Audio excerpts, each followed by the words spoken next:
விருதுநகர் அடுத்த சாத்தூர் வைப்பாற்றில் ஏற்பட்ட வெள்ளப்பெருக்கில் குளித்துக் கொண்டிருந்த போதை ஆசாமியை மீட்ட போலீசார் அவரை எச்சரித்து அனுப்பி வைத்த சம்பவம் பரபரப்பை ஏற்படுத்தியுள்ளது.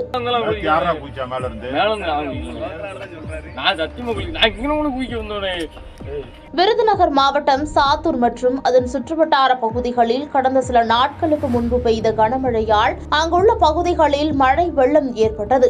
மேலும் ராஜபாளையம் மற்றும் அதனை சுற்றியுள்ள பகுதியில் பெய்த மழையால் அங்குள்ள வெம்பக்கோட்டை அணையில் நீர்வரத்து அதிகரித்தது.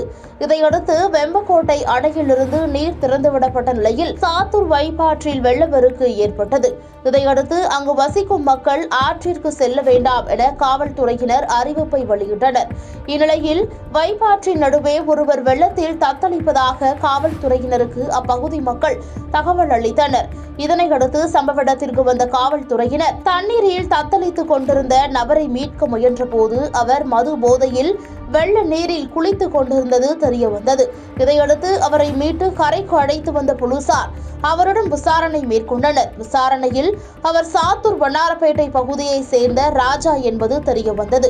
இதையடுத்து இப்படி வெள்ள நீரில் குளிக்க கூடாது என அறிவுறுத்திய போலீசார் இனி குடித்துவிட்டு ஆற்றிற்கு வரக்கூடாது என எச்சரித்து அனுப்பி வைத்தனர். பாதகம் செய்பவரை கண்டால் நாம் பயங்கொள்ளலாகாது பாப்பா, மோதி மிதித்து விடு பாப்பா, அவர் முகத்தில் உமிழ்ந்து விடு பாப்பா. அண்மை செய்திகளை உடனுக்குடன் தெரிந்து கொள்ள இணைந்திருங்கள் இயம்நாடு தொலைக்காட்சியுடன்.